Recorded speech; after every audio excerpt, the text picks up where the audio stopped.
हर हर महादेव सभी को। आज है class 10 math CBSE board sample paper set 2 का क्वेश्चन नंबर 36। 36 नंबर क्वेश्चन ये एक इम्पोर्टेंट क्वेश्चन है और काफ़ी ज़्यादा बार ये जो क्वेश्चन है या इस तरह के जो क्वेश्चन है वो बोर्ड एग्जाम्स में आए हुए हैं, तो प्लीज़ थोड़ा ध्यान समझिएगा। कहीं पे कोई डाउट आता है तो प्लीज़ कमेंट करके आप हमें पूछ सकते हैं, ठीक है। तो क्वेश्चन है, show below is the trophy shield Akshay received on winning an international table tennis tournament. ठीक है, ये एक सिचुएशनल या एक स्टोरी टाइप क्वेश्चन यहाँ पे बनाया गया जिसको अपन CBQ क्वेश्चन बोल सकते हैं, ठीक है। The trophy is made of glass sector DOC supported by identical wooden right triangles. जो DOC जो है वो आइडेंटिकल राइट एंगल ट्राइंगल है, ठीक है। DOC supported by identical wooden right triangles, ठीक है। एक इधर राइट एंगल ट्राइंगल है, एक इधर राइट एंगल ट्राइंगल है, ठीक है। अब दिया है ट्राइंगल DAON ट्राइंगल CAB। तो DAO ये हो गया ये ट्राइंगल और COB ट्राइंगल हो गया ये वाला। Also AO is equal to 7 centimetre. तो AO जो है वो 7 सेंटीमीटर हो गया और AO रेशो DA ये हो गया अपने पास में 1/√3 और √3 का वैल्यू अपने को यूज़ करना है 1.73। Based on the given information answer the following questions.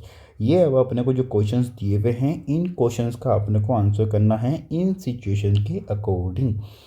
अपने को बोला है फाइंड एंगल DOC। अब अपने को एंगल DOC फाइंड आउट करना है। तो DOC एंगल कौन सा है यहाँ पे, तो DOC तो ये हो गया DOC मीन्स ये वाला एंगल अपने को फाइंड आउट करना है, ठीक है। अब ये एंगल फाइंड आउट करने के लिए अपने को क्या होना चाहिए, यहाँ पर अपन यूज़ करेंगे ट्रिग्नोमेट्री का DOC एंगल यहाँ पर फाइंड आउट करेंगे अपन। तो चलिए अपन DOC एंगल फाइंड आउट करते हैं नेक्स्ट पेज पे। कोई बात नहीं, चलो यहाँ पे जो फर्स्ट पार्ट है इसको अपन इसी पेज पे कर लेते हैं। अब देखिए अपने को ना यहाँ पर AO का जो लेंथ है वो अपने को दे रखा है 7 सेंटीमीटर और अपने को एक और चीज़ दे रखी है, वो दे रखी है AO ratio DA is equal to 1/√3 ये अपने को दिया हुआ है। तो ये AO तो ये है, ठीक है, और सॉरी AO तो ये आ गया और अपने पास में AD ये आ गया है, DA इसको बोल सकते हैं अपन। तो इन दोनों का रेशियो अपने को दिया हुआ है 1/√3। तो अपने को देखो यहाँ पर AOD और COB जो है ना ये दोनों आइडेंटिकल ट्राइंगल दिए, मतलब दोनों इक्वल है। दोनों इक्वल है मीन्स इन दोनों के ये जो एंगल्स है ये बराबर होंगे। एक तो इसका ये एंगल और ये एंगल बराबर होगा, ये दोनों का बराबर होगा। तो मैं मान लेता हूँ कि ये जो एंगल है AOD ये एंगल है थीटा और ये एंगल भी कितना हो जाएगा थीटा। और इस एंगल को ऊपर मान लेते सपोज एक्स मान लेते, ठीक है, जो कि अपने को फाइंड आउट करना है DOC या एंगल COD ये अपने को फाइंड आउट करना है, ओके। तो अभी देखिए पहले इस ट्राइंगल के अंदर अपन ट्रिग्नोमेट्री की मदद से इस थीटा की वैल्यू फाइंड आउट कर सकते हैं, क्योंकि अपने को इसका और इसका रेशियो पता है। तो ये परपेंडिकुलर मान लेते हैं, इसको बेस मान लेते हैं क्योंकि थीटा है, थीटा के सामने वाला परपेंडिकुलर और पास वाला बेस। तो अब इस एंगल को अपन ने थीटा मान लिया। तो सबसे पहले अपन लाइन वाइज लिखेंगे यहाँ पे let angle DOA is equal to theta. तो ये जो एक थीटा है तो BOC is also equal to theta, yes और नो, ओके, क्योंकि आइडेंटिकल ट्राइंगल्स है तो ये दोनों इक्वल हो जाएंगे। अब ये एंगल थीटा आ गया तो अब अपन देखो ये परपेंडिकुलर और बेस, परपेंडिकुलर बेस में रिलेशन किसका था, tan थीटा का। तो इसको अपन लिख सकते हैं tan theta is equal to perpendicular upon base. तो perpendicular upon base means perpendicular क्या है यहाँ पे AD अपॉन बेस है AO। तो AD अपॉन AO क्या हो जाएगा, देखो AD अपॉन AO ये हो जाएगा √3/1, ठीक है, रेशियो के अकॉर्डिंग। कि यहाँ पे AO upon AO ratio DO है तो इसको अपन लिख सकते हैं AD अपॉन, अगर AO लिखता हूँ मैं इसको तो ये हो जाएगा रेशियो उल्टा हो जाएगा √3/1, ठीक है। तो इक्वल टू आ गया √3/1 मीन्स √3 हो जाएगा। तो tan थीटा की वैल्यू आ गई √3। अब tan थीटा की वैल्यू √3 कब होती है, tan 60 डिग्री के लिए होती है, यस और नो। इसका मतलब क्या हुआ कि थीटा की जो वैल्यू है वो हो जाएगी अपने पास में 60 डिग्री। तो थीटा की वैल्यू 60 डिग्री आ गई। तो ये वाला एंगल भी 60 डिग्री, ये वाला एंगल भी 60 डिग्री। अब देखो यहाँ पे AOB जो एक स्ट्रेट लाइन है, अगर AOB एक स्ट्रेट लाइन है तो इस पर जितने भी एंगल्स हैं उन सभी का सम कितना होगा 180 डिग्री। तो यहाँ पे हो जाएगा 2 theta plus x is equal to 180 degree. So theta की वैल्यू 60 डिग्री तो 2 इंटू 120 हो जाएगा। So 120 plus x is equal to 180 degree. तो x इज इक्वल टू हो जाएगा 180 minus 120 is equal to 60 degree. तो एक्स का भी वैल्यू कितना जाएगा 60 degree, means angle D O C की जो वैल्यू है वो आ गई अपने पास में 60 डिग्री। तो ये आ गया अपने पास में आंसर। अब बताइए इसमें से कोई भी डाउट या कोई भी क्वेरीज हो तो प्लीज़ आप कमेंट करके हमें पूछ सकते हैं। नाउ अब अपन करेंगे क्वेश्चन नंबर 2, इसका second part, find the area of the wooden triangles. तो अपने को एरिया फाइंड आउट करना है वुडन ट्राइंगल्स का, ठीक है। तो वुडन ट्राइंगल्स का एरिया फाइंड आउट करने के लिए अपने को उनकी साइड्स पता होनी चाहिए, या तो परपेंडिकुलर और बेस वो अपने को पता होना चाहिए।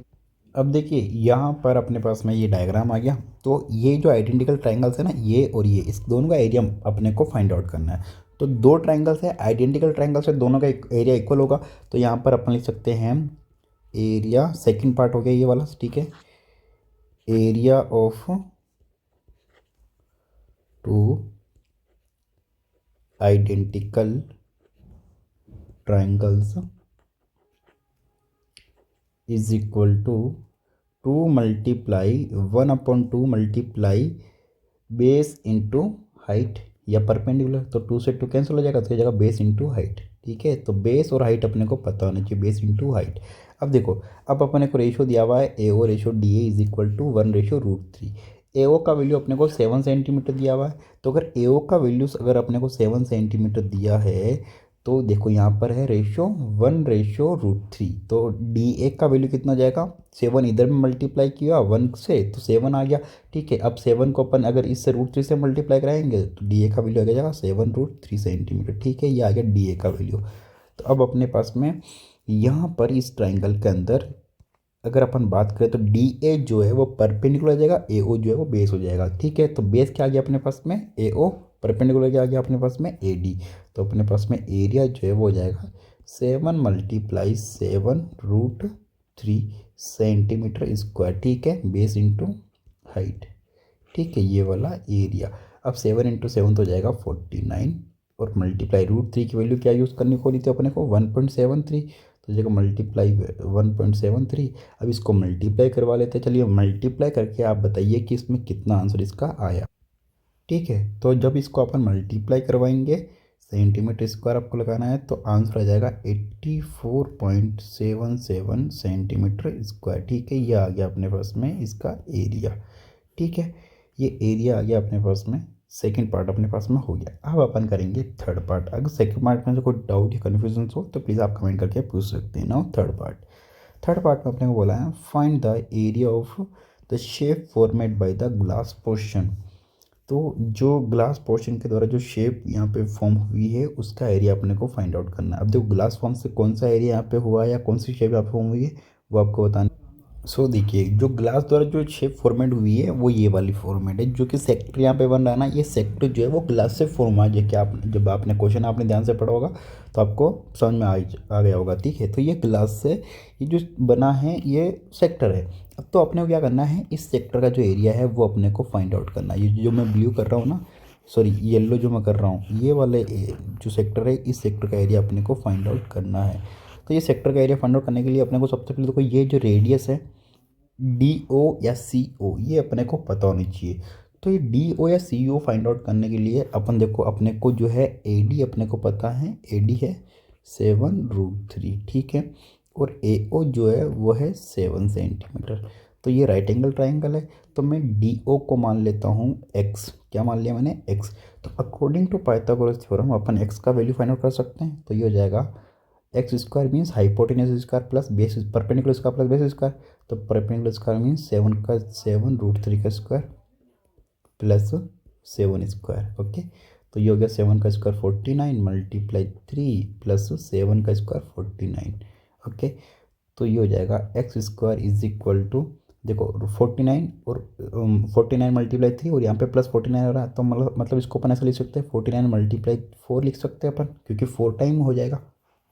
अब देखो इसका स्क्वायर रूट निकालेंगे तो एक्स इज इक्वल टू जाएगा, एक्स इज इक्वल टू 7 का स्क्वायर रूट 7, सॉरी 14 का स्क्वायर रूट 7 मल्टीप्लाई 4 का स्क्वायर रूट 2, तो 7 into 2 is equal to 14 centimetre.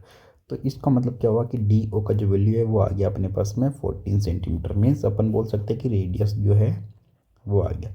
अब अपन निकालेंगे area of sector D O C, is equal to theta upon 360 multiply pi R square. अब देखो theta की वैल्यू कितनी थी अपने पास में, ये 60 डिग्री थी, तो जगह 60 अपॉन 360 मल्टीप्लाई पाई पाई। सो पाई का वैल्यू अपने को यूज़ करने का कुछ, सो पाई की अपने को कोई भी वैल्यू यहाँ पे नहीं दी गई है, तो अपन 22/7 यहाँ पे यूज़ कर सकते हैं। पाई आर स्क्वायर मीन्स 14 मल्टीप्लाई 14, तो जीरो से जीरो कैंसिल, 6 6 जा 36, ठीक है। 7 2 जा 14, अब 2 3 जा 6, तो ये हो जाएगा अपने पास में 22 मल्टीप्लाई 14 इन नीचे में आ जाएगा 3 और सेंटीमीटर स्क्वायर। अब इसको अपन सोल्व करेंगे, तो सबसे पहले अपन मल्टीप्लाई करवाते हैं 22 मल्टीप्लाई 14, तो आएगा 308/3। सो इसको अपन डिवाइड करेंगे, 3 1 जा 3 0, 3 2 जा 6, रिमाइंडर 2, 3 6 जा 18, अगेन 3 6 जा 18, तो ये जाएगा 102.66 सेंटीमीटर स्क्वायर, ठीक है। तो ये एरिया आ गया अपने पास में किसका, इस सेक्टर का, जो कि मैंने अभी आपको बताया। तो यहाँ तक थर्ड पार्ट जो है अपना सोल्व हो चुका है। अब अपन करेंगे फोर्थ पार्ट, ठीक है। फोर्थ पार्ट में अपने को दिया गया है, if Akshi wants to decorate the boundary of the glass portion with glitter tape, then find the length of the tape she needs. तो वो जो ग्लास पोर्शन है उसकी बाउंड्री को वो टेप से कवर करना चाहती है, ठीक है। तो उसकी जो लेंथ होगी टेप की डेकोरेट करने के लिए, वो लेंथ कितनी होगी ये अपने को फाइंड आउट करना है। अब देखो मैं आपको डायग्राम से बता देता हूँ कि कौन सा लेंथ अपने को फाइंड आउट करना है, तो आपको समझ में आ जाएगा। तो देखो ये ग्लास ये वाला है, ठीक है, ग्लास वाला पोर्शन, तो ये हो जाएगा सी ओ से लेके सी डी तक और सी ओ डी तक, और डी यहाँ से लेके यहाँ तक। तो अब अपने को क्या करना है, सबसे पहले तो मैंने बताया था कि ये जो आर्क है ना, ये आर्क डी सी जो आर्क है, इस आर्क का लेंथ फाइंड आउट करना है, ओ सी और ओ डी का लेंथ फाइंड आउट करना है। तो ओ सी और ओ डी अपने को पता है, आर्क का लेंथ अपन फाइंड आउट कर लेते हैं। तो अब अपन यहाँ पे लिखेंगे सबसे पहले लेंथ ऑफ, यहाँ पे फोर्थ पार्ट हो जाएगा ये, ठीक है, और के बाद वाला, ठीक है। तो let sorry gear length of tape required